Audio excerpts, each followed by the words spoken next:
Hey everybody, welcome to the very first episode of The Mushroom Grow.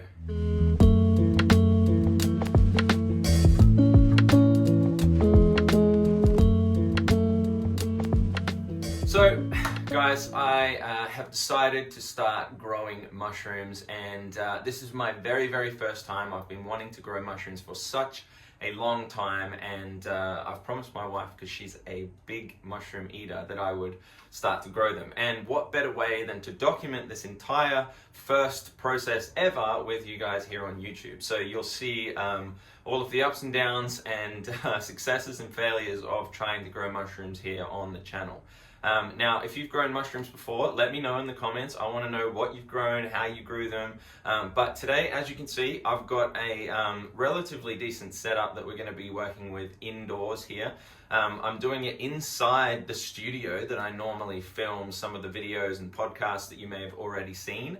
So today we're going to go through a few things about the setup, the plan moving forward to get these things started, and then talk about what we're going to be growing as well. So firstly, what I'm going to be growing are pink oyster mushrooms. If you haven't come across medicinal mushrooms before, then I highly suggest throwing that into Google or one of your search engines and finding out the amazing benefits of medicinal mushrooms. Now, here in subtropical Queensland, we struggle a lot with high temperatures, and we're in the mid to late January at the moment, which means temperatures are consistently up, hitting near 30 degrees. So outside, it doesn't give me much room to grow many mushrooms, and unfortunately, I don't have too many spots in the property to be able to inoculate some mushroom logs or things like that just yet.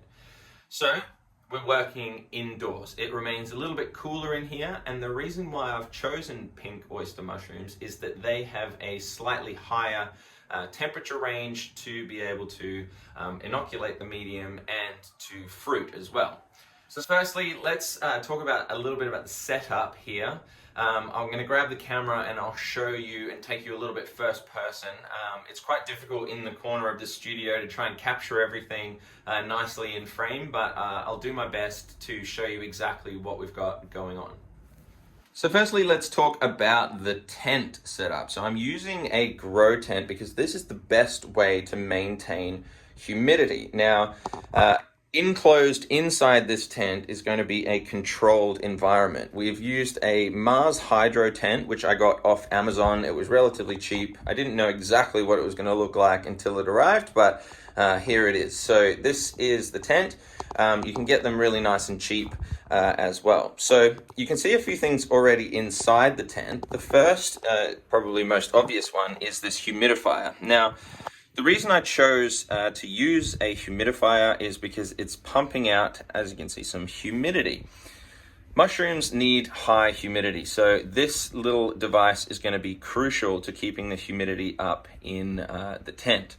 So the water I'm using is, well, I've got reverse osmosis water in there, so it's completely clean, completely free of any contaminants, and it means that it is not going to spread any bad things to the mushrooms and spread spores and things like that, or contaminate them with anything. So super clean water. You can also buy nice clean water from the hardware stores and things like that, which is completely demineralized.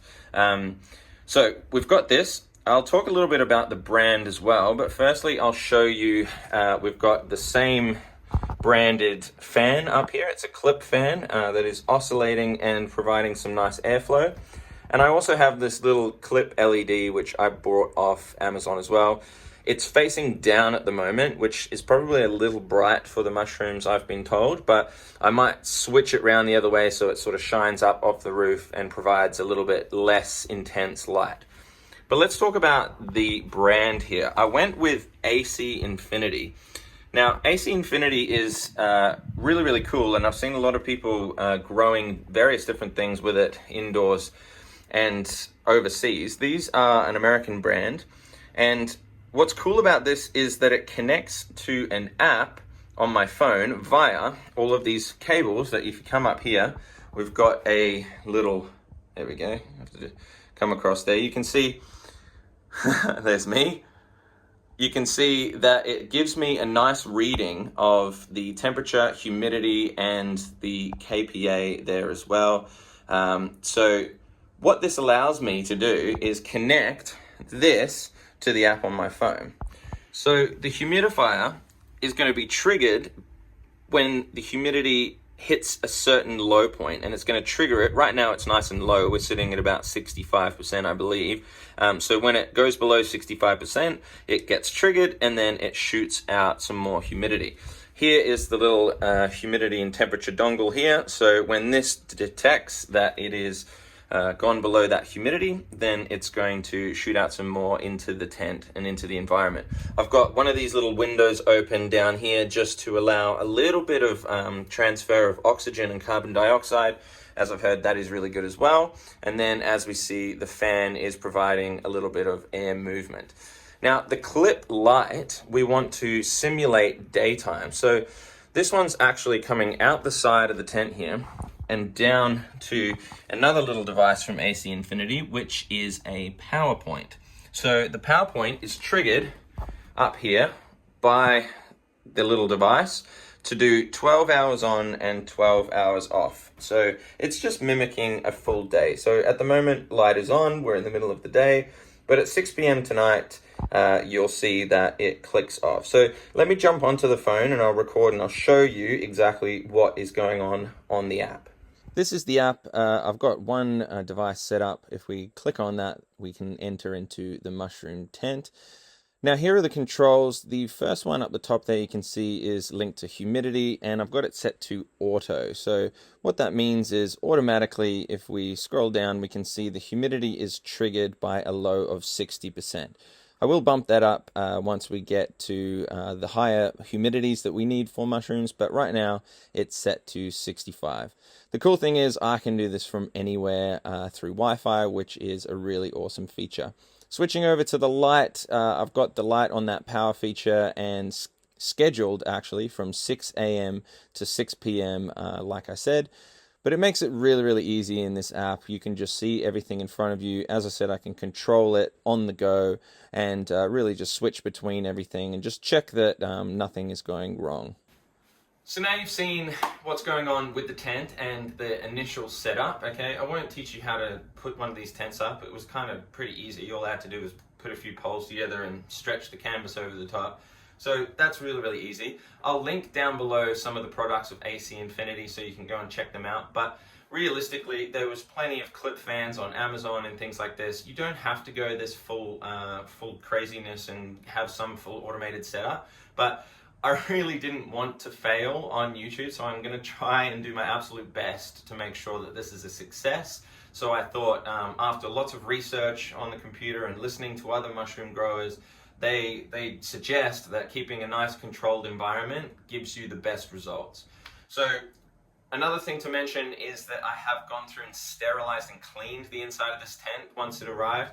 I've wiped it down with some isopropyl alcohol and a sponge to make sure that there's no trace spores of any other kind of fungus or anything like that. So we definitely don't want that getting into our mushrooms, and it's going to spoil everything. So let's talk about the other things here, okay? We're going to be growing out of one of these, okay? I picked this up from the hardware store. It's a 20-liter pail. It's food safe and BPA free. Today's job, we're going to be putting some holes into this bucket. So I'm going to go through with the Sharpie, draw on some circles, okay? And we're going to cut out some holes. Now, I've got the drill. It's a 18 mil spade bit on the drill, and we're going to just be drilling nice holes in here, which is about 10 to 20 centimeters. So I picked 18 as a sort of kind of midpoint, as that's one of the ones that I've had. So we're going to drill some holes in this, and what that allows is when the mushrooms have taken over the substrate, they're going to allow them to fruit out of these holes, okay? The mushroom substrate itself that we're using, is barley straw, okay? Barley straw I just picked up from my local, it was a local produce store basically. So this is 50 liters of barley straw. It's definitely more than we need for the bucket, but we're going to sterilize this as well, probably in the next episode once the mushroom spawn arrives itself. So I bought the spawn of Aussie mushroom supplies. I'll link it down below. The pink oyster mushroom spawn, it comes in a bag already inoculated, so you don't have to go and do all this, the dishes and things like that. Apparently much easier for beginners like myself. But we're gonna chop this into nice small pieces. We're gonna put it into some boiling water to make sure it's all sterile and ready. And then we're gonna layer it in the bucket with the spawn. But we're gonna do that next time. So this is more of a little bit of a setup video and an explanation into the series. So we're using barley straw. All right, we're gonna leave that for the next series. Next episode. This one is what we're gonna do first today. So I'm going to get my pen out, start measuring, and take you outside, and we're going to drill some holes into the bucket. Okay, so when we're drawing holes in this bucket, from what I've seen is we want to create maybe 3 rows of holes, okay? The first one, we're going to do about roughly 5 centimeters or so off the bottom, okay? I'm probably going to bump it up maybe to 6 centimeters, just so we give it a little bit more clearance for when the spade bit goes. So we're going to do 6 centimeters off the bottom, and then roughly 6 centimeters off the top. I can use, because the bucket actually goes up quite a bit higher on this, and we've got a lip down here, if I do 5-6 centimeters, the hole is just going to fall slightly under here. So maybe that will be our last row, will be tucked in under there. You can also add in a few more holes up here, smaller ones for some airflow or in the lid. But we're not going to do that. We're just going to follow best practices advice. But again, if you've got any suggestions, throw them down in the comments. So we're going to start by marking. Let's grab the Sharpie. Okay, we're going to start by marking out 5 centimeters off the bottom of the pail, or 6 centimeters. Okay, let's do that. Can I do that with 2 hands here? So it's roughly about there. Let's make a mark. And that'll be our first drill point, okay? When we grab the spade bit, okay, it's gonna go straight smack bang in the middle of that, and we're gonna drill through. But I'm gonna take you outside for that so we don't get plastic everywhere. As I said before, same difference. We're gonna do maybe 5 to 6 centimeters up here. So I'm gonna put one as if the spade bit was right underneath the top there. Okay, and we're gonna add one just here. What I also might do is stagger the holes. So if you imagine we had a fruiting body coming out of here, okay, we don't necessarily want one straight here, or it might not work best here from what I've seen. So it might be better to slightly stagger these ones around here. So if we had, say for example, our next hole goes somewhere in the middle here, and then our next one might go a little bit further up and round here. So let's go just up here,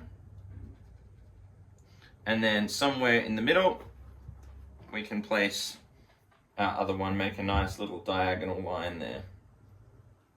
Okay, so those are our 3 holes. Okay, we're going to slightly stagger them around the bucket and keep going like this.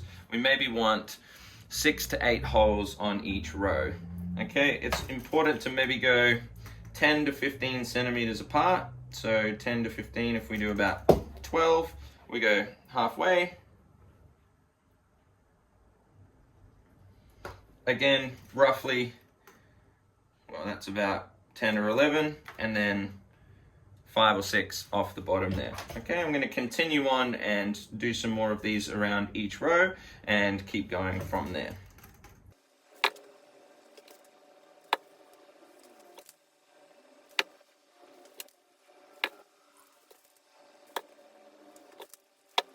As you can see, I sort of have got a larger gap there.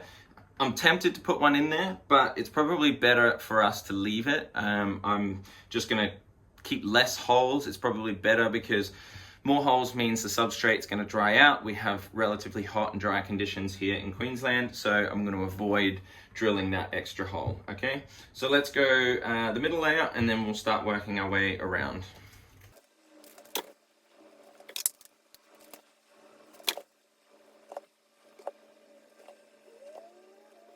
It's a bit easier to stagger them once you've already got the measurements down there. So again, we can go up to the final layer up the top and finish off around here. So beautiful. So there we have it. a nice dotty bucket. So we'll take this outside and then we'll drill some holes. Okay, so when drilling these holes, okay, we're using, as I said, an 18mm spade bit. Apparently pink oysters like slightly larger ones, so slightly closer to the larger size hole of 20mm or 2 centimeters. So then when I grab the bucket, I'm going to push down nice and firm. The drill needs to be on a relatively high speed so we get a nice clean cut. We don't want to be carving off too much plastic and having sharp edges and things like that. We can go through and sand off a little bit extra if we need to as well. So let's jump straight in. I'm going to start with the top row, okay, putting the spade bit directly on the hole that I've done, okay, holding it down nicely with my knee, and then you can see this, we're going to go straight through. Bang, nice and fast. If you want to clean up the hole, you can as well, just sort of, but see, it does make it a little chunky. Okay, we can go through and pull these bits off. I might use a bit of sandpaper to go through and to remove those as well, but that is a nice decent sized hole for fruiting. So go around and continue to do the rest of them.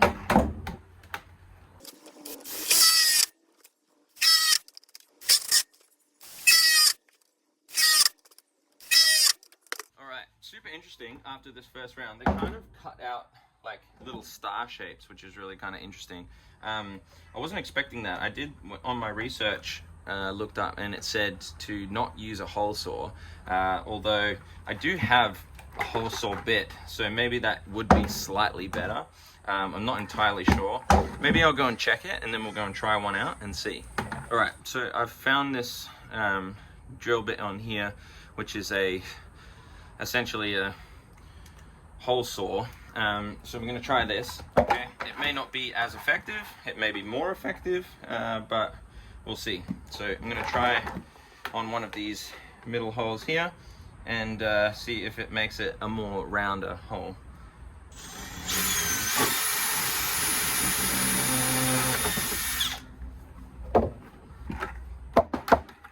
There you go. It's actually a lot better.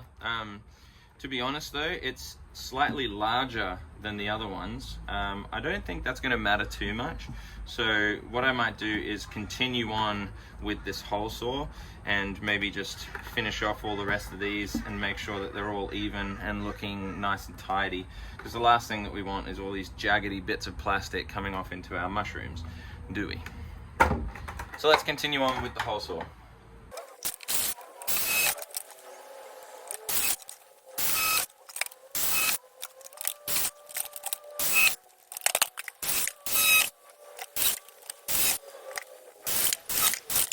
Alright, that was way more effective using the hole saw. So I'm not sure what research I found that said the spade bit is going to be better, because as you can see, these are jagged as compared to the nice cylindrical holes here. The only problem is they are slightly larger. I think they're about 24mm. Hopefully that shouldn't make too much difference, but we'll see. Apparently the oyster mushrooms prefer a slightly larger fruiting hole as well, so we'll see. So I'm going to grab some sandpaper, go through and sand the rest of these, and hopefully clean up these top holes a little bit and make sure that there's no residual plastic lying around, and clean it all up off the deck here as well. Not necessarily ideal, but I have a nice coarse sanding sheet from our orbital sander. I'm going to go and try and sort of roll this into a bit of a shape and then throw this in and then kind of go around the insides of these holes. So let's make it nice and rolled up, and then we can kind of throw it in the hole, give it a little sand around the edge in there, and then sand the outside and sand the inside. And that should give us a nice smooth bit that's just less rough and hasn't got any tiny bits of plastic that are going to enter in. We're trying to do our best, at least, to minimize. So a little bit of sanding around the outside, get some of those off, go through the inside of the hole, and yeah, looks much better.